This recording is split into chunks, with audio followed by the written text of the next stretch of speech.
Bonjour et bienvenue dans cette vidéo sur les marges de négociation.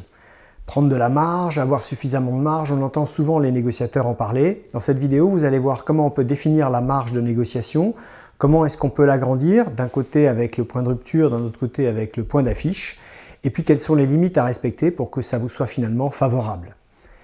C'est parti! Les informations que je vais partager avec vous, elles viennent de l'observation de centaines de personnes qui négocient pendant les entraînements de négociation. Vous savez que je suis consultant formateur et donc j'entraîne des gens à négocier et qui viennent chercher de la méthode et de l'entraînement. Pour ce faire, on prend des scénarios qui sont leurs scénarios et ils les répètent, ils les perfectionnent et c'est là qu'ils se rendent compte de ce qu'ils peuvent faire de mieux ou de ce qu'ils peuvent aussi arrêter de faire parce que finalement ça marche pas très bien. Et à travers ces centaines d'enregistrements et ces centaines de débriefings avec ces clients, je me suis aperçu qu'il y avait des bonnes pratiques et des pratiques plus maladroites sur les marges de négociation. C'est ça qui m'a donné envie de faire cette vidéo pour vous. La marge de négociation, c'est l'espace que vous allez créer entre votre point d'affiche initial et votre point de rupture. On va voir que la plupart du temps, les négociateurs déplacent surtout leur point d'affiche initial parce que pour le point de rupture, ils ont plus de mal à faire les modifications. On voit bien que c'est difficile pour les négociateurs de déplacer leur point de rupture et que ça demande beaucoup d'énergie puisque soit ils doivent trouver des meilleures solutions ailleurs, ce qui entraîne beaucoup de prospection, de consultation et de comparaison, soit ils doivent négocier avec leur donneur d'ordre des mandats plus larges avec plus de délégations, soit ils doivent commencer leur négociation très en avance, encore faut-il être prévenu pour pouvoir avoir du temps et ne pas être sous cette pression du temps pour se décider instantanément, soit ils doivent trouver une solution pour faire fonctionner quelque chose dont ils ne pensent pas que finalement ça va vraiment fonctionner, du coup pourquoi est-ce qu'on accepterait ça? Ces quatre paramètres qui définissent conjointement le point de rupture sont difficiles à déplacer.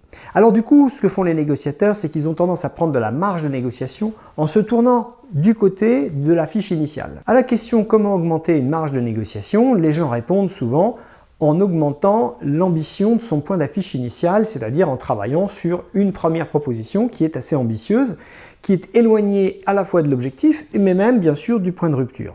Et qu'est-ce qui les conduit à penser que c'est une bonne idée? Eh bien, deux choses. La première, c'est évidemment qu'ils imaginent que ça leur permettra de se déplacer sans que ça leur coûte très cher, puisqu'ils seront partis d'une position très confortable et ils pourront apparaître très généreux. La deuxième, c'est qu'ils se disent que ça va équilibrer dans une espèce de moyenne arithmétique les attentes de l'autre. En m'éloignant beaucoup d'un côté, je tire la couverture et peut-être je déplace le résultat final un peu en ma faveur. Évidemment, comme tout le monde fait le même raisonnement, vous savez que de l'autre côté, les personnes vont avoir tendance aussi à exagérer.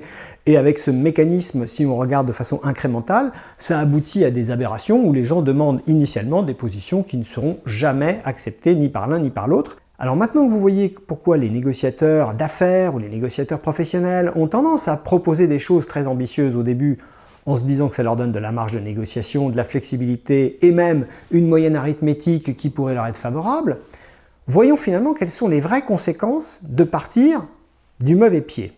Ce qu'on observe quand on voit les gens qui négocient en vrai, et encore plus quand on les enregistre et qu'on leur montre ensuite leurs vidéos, c'est que d'abord, ils perdent leur temps. C'est-à-dire que vous avez créé des conditions qui vont faire durer les négociations beaucoup plus longtemps, et ça peut se compter en heures, en jours ou en semaines, parce que finalement, en partant de très très loin, vous nourrissez un long chemin.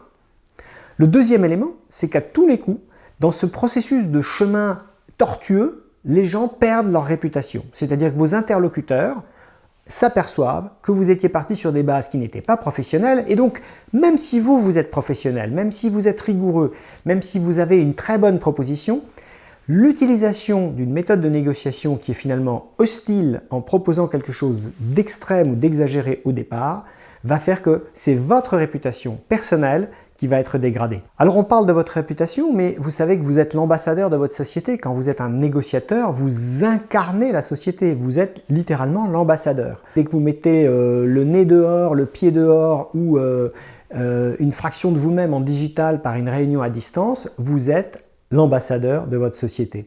Donc ce que vous faites est indissociable pour vos interlocuteurs de ce que fait votre société. Et on le voit tout le temps. Par exemple, si vous avez un entretien de recrutement avec une personne et que ça se passe mal, vous n'allez pas tellement critiquer cette personne. Vous allez plutôt critiquer la société que représente cette personne. C'est la même chose quand vous allez voir un vendeur ou un acheteur. Cette personne va incarner la société qu'elle représente. Et donc, si en fait ces méthodes sont considérées comme hostiles et entachent sa réputation personnelle, sachez que ça entache aussi la réputation de votre société.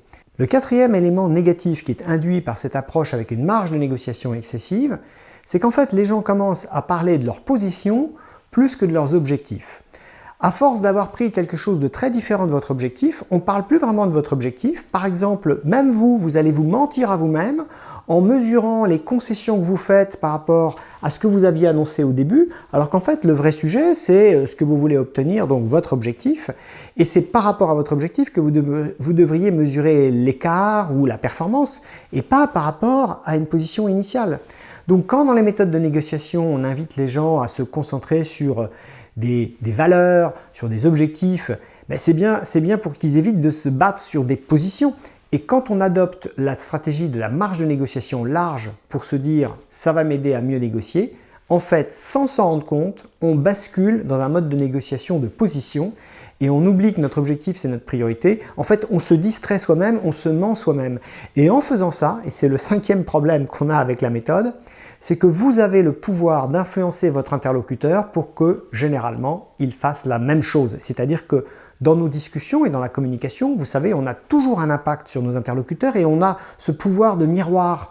Donc si vous leur envoyez une façon de faire, ils ont tendance à l'adopter aussi pour se défendre ou pour s'aligner avec vous. Et de toute façon, ça ne va pas être une bonne idée parce que si lui aussi commence à se concentrer sur l'écart des efforts qu'il fait entre sa proposition initiale et l'écart des efforts que vous faites sur votre proposition initiale, et dans tout ça, plus personne ne parle de son véritable objectif, effectivement, ça va nous éloigner de la possibilité de faire un accord dans un délai raisonnable. En conclusion, et peut-être pour vous aider à mesurer l'impact de cette prise de marge de négociation excessive, voyez-le comme une réduction de votre performance individuelle. Parce que en allongeant la durée des négociations, automatiquement, vous allez mettre un temps plus long pour obtenir un accord, vous allez donc délivrer moins de valeur ajoutée à votre société, et ça réduit de façon mesurable votre performance. Vous savez, il y a des entreprises qui essayent de quantifier combien de temps il faut pour faire un deal, un accord, entre le premier rendez-vous et le dernier, ou entre le début de la conversation et la fin.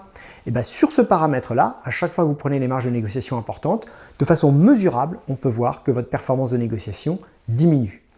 Le deuxième élément qui vous permet de voir que votre performance diminue, il est plus sur le long terme. Il est lié aux problèmes d'éthique. Quand vous avez des problèmes d'éthique, ça déteint automatiquement sur votre société. Et vous le savez, le business qui est basé sur la confiance, la répétition, la réputation, ça se fait très très mal dans la durée quand vous altérez cette réputation. Quand vous avez des problèmes de marge de négociation excessive, systématiquement, vos interlocuteurs dégradent consciemment ou inconsciemment votre réputation, ils dégradent la confiance qu'ils vous accordent et à ce moment-là, tous les accords deviennent plus difficiles et plus longs à faire, au point que finalement, ils vont rationaliser que votre offre n'est pas intéressante alors qu'elle l'est peut-être, simplement parce que le processus de négociation ne leur convient pas. Alors vous l'avez compris, les négociateurs, vous, moi et toutes les personnes qu'on observe autour de nous, on a tendance à augmenter notre point d'affiche initial en se disant on l'améliore un petit peu, ça ne peut pas faire de mal. La vraie solution, c'est de se contrôler et de faire attention à nos mauvais réflexes, nos mauvaises habitudes en se disant ok, tout le monde fait ça, mais en fait, c'est pas une bonne idée.